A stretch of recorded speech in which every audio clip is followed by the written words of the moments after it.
Advisory Council will be telling us about Poland Mars Analogue Simulation 2017.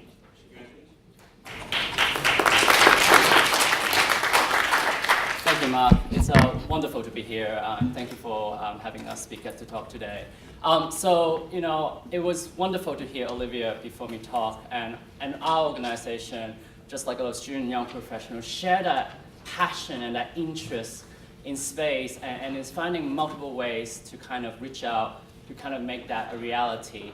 And so today, the purpose of my talk is to actually tell you a little bit about some of the efforts that we've made to try to connect between students and young professionals to agencies, to organizations, to industry, and how we can kind of try to work together. And of course, anything to help us along would be fantastic. So a little bit about the Space Generation Advisory Council. The disclaimer is Olivia and I have never met each other before this talk, but she actually made a wonderful introduction for SGAC. So, numbers doesn't really matter, 10,000, 9,000, whatever.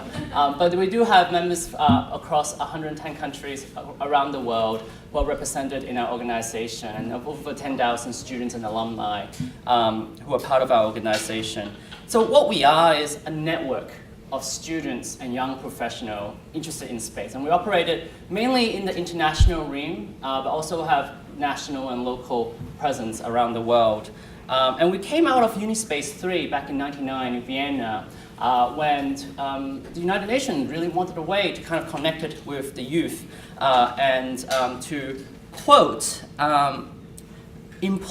aim to employ the creativity and vigor of youth in advancing humanity through the peaceful uses of space. So a wonderful aim, and that's how the organization grew out of. And today, we aim to do that through projects, through international events, through project groups and professional development, and through representation on an international level to try to achieve those aims.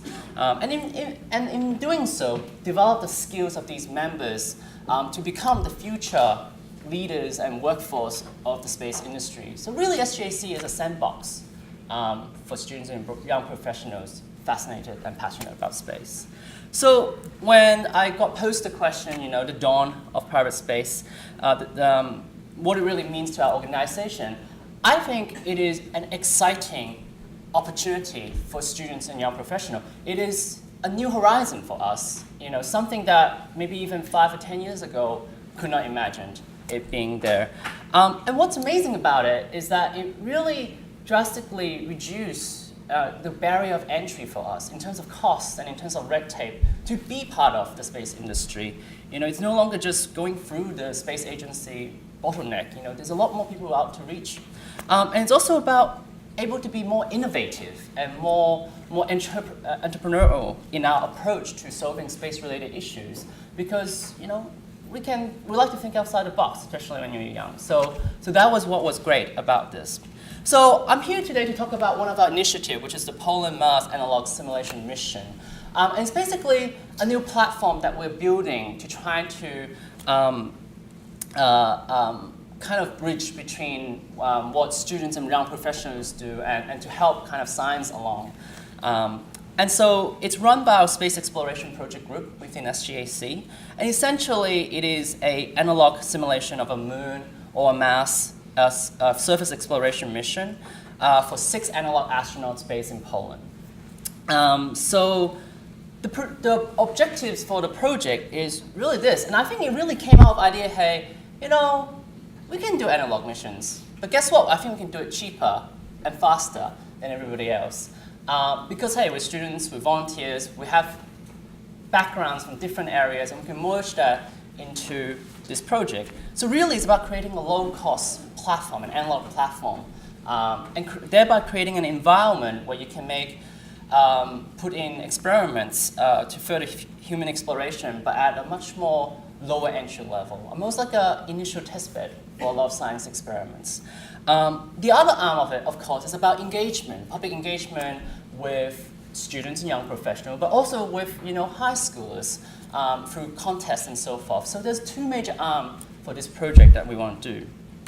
So the mission itself, for fancy engineering diagrams, that's the actual floor plan of the habitats I think they designed a dome in the middle, 6 arms, bedrooms, bathroom, storage, and laboratory.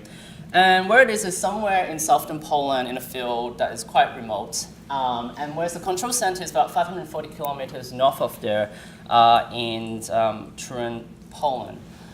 And that's what it looks like inside. So for 2017, what we aim to do, and this is the first year we're doing it, is to put 6 analog astronauts and a support team of 20 or 30 people 540 kilometers away and to run this mission for about 2 weeks. And these people come from over 30 different countries, have a huge variety of backgrounds, from engineers to project managers to policymakers to doctors. And they're coming together to make this happen. And for the first 3 days, we're going to do a moon analog in association with ESA. And then for the next 11 days, we're going to do a Mars analog, where there's actually a time delay of 15 minutes, and run some experiments. It's a total isolation, high fidelity analog simulation. So I think what's most interesting is about the science that we're doing out of this and the platform we're building to support this science. So we're running a total of 18 different scientific experiments over the 14 days.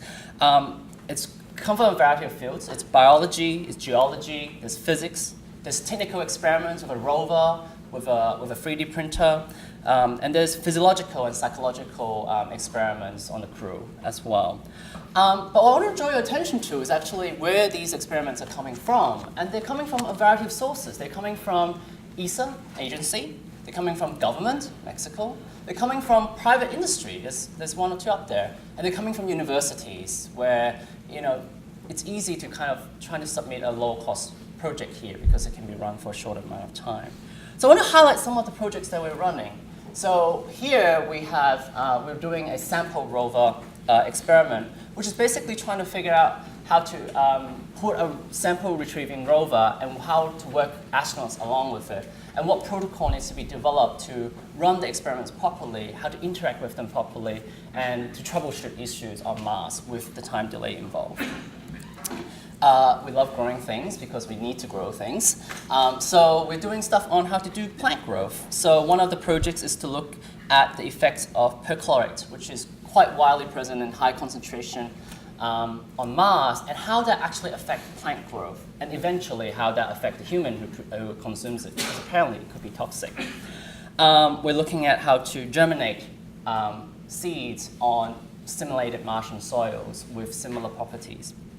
We're looking to process algae to close the life cycle loops in a Martian habitat where they can produce oxygen or hydrogen to kind of create those closed, sustainable colony. So those are just some of the projects that we're running in association with our scientific partners. And then the other arm is our public engagement platform. So, this is pretty much funded purely from crowdsourcing and our sponsors.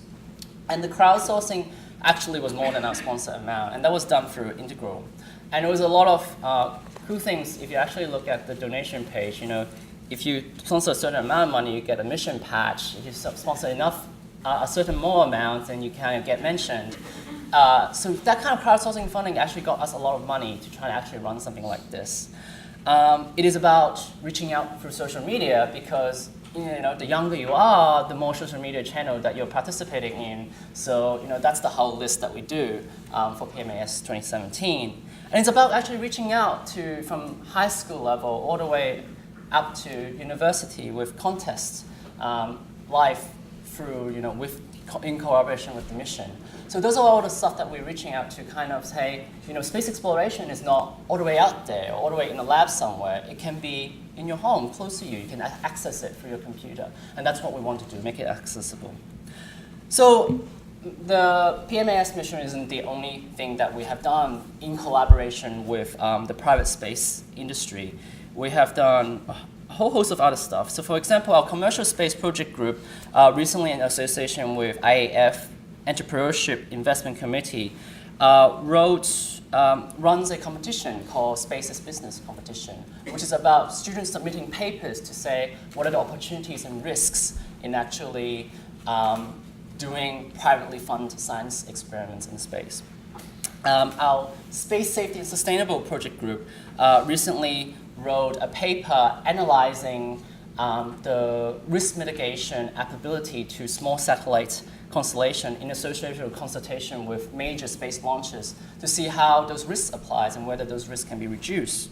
And then finally, our events, this is a huge topic in our events as well. In our last Space Generation Fusion Forum in Colorado, just earlier this year, there was an entire track dedicated to topic investing in space and the new space economy and how collaboration with private space is going to help us further those scientific advancements. So for us, it's been a huge topic for students and young professionals.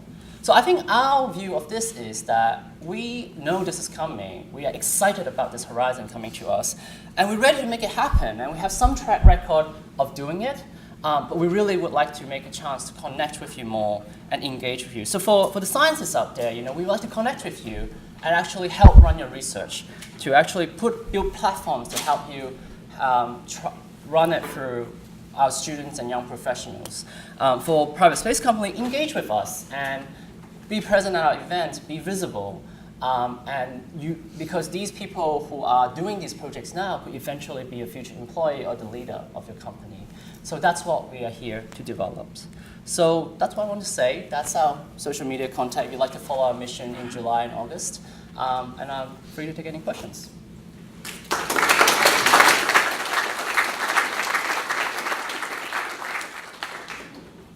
A question right back. I have a comment. For both you and Olivia, who gave the talk earlier than you. Can you hear me? Yeah. In your bag, you'll find the Journal of Small Satellites. It's a free journal. It's meant for people like you to publish papers before you graduate.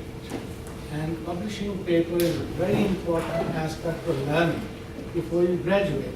A peer-reviewed paper is a gold investment for students. People don't realize for 15 years of your career, you will need that. And so I'm saying you can advertise all these requirements in this is free. You can see that it's a paper. Inside your badge, you'll find the announcement. I appreciate that, and I'll pass it on to the Small Satellite Group. Yeah, thanks so much.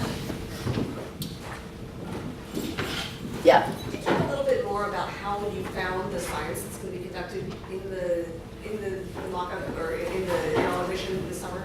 How you solicited them, how they found you?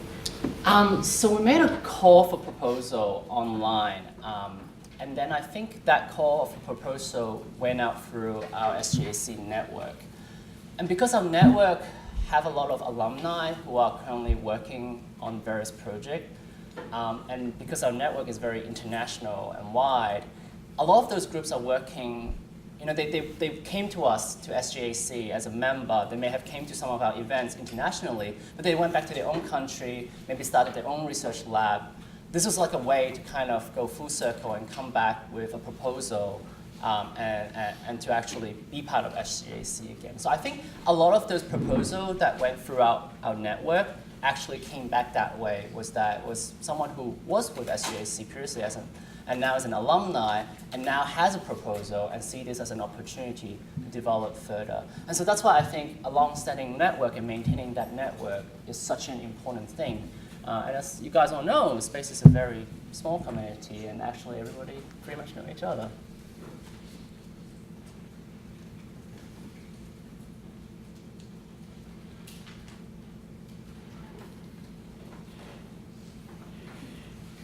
Oh, yeah? Less relevant to what you're talking about, but I'm sure that they would love to hear about your work in the UN. Because that's something that I read a lot about and think that is just fantastic.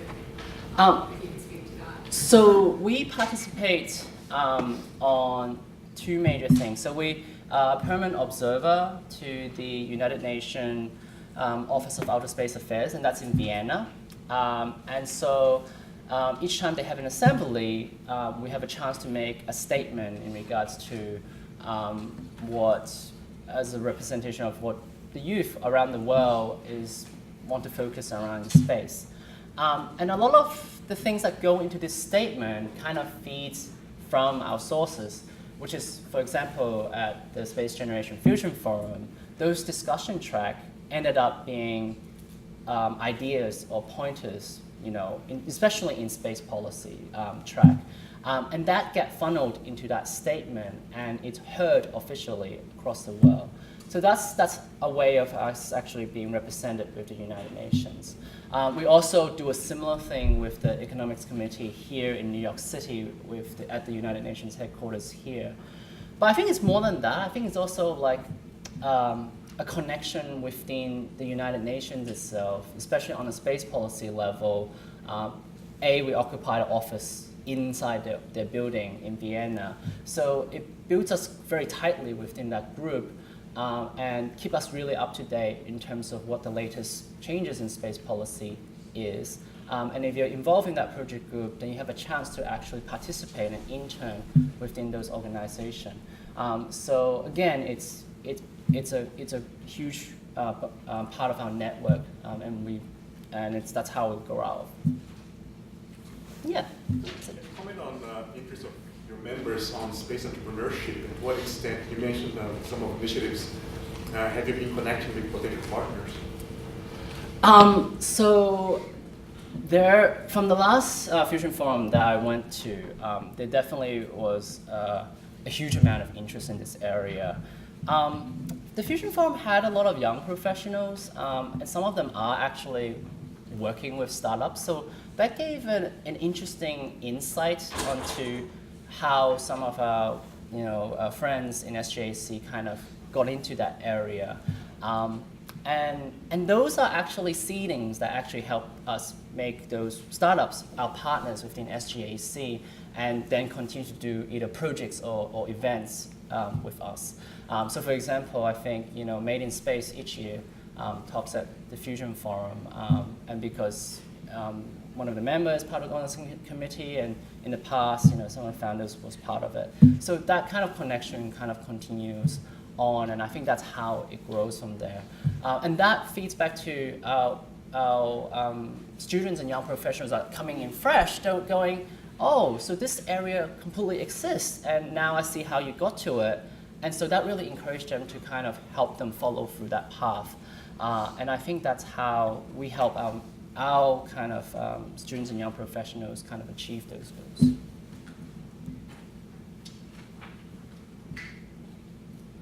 Thank you very much. Thank you.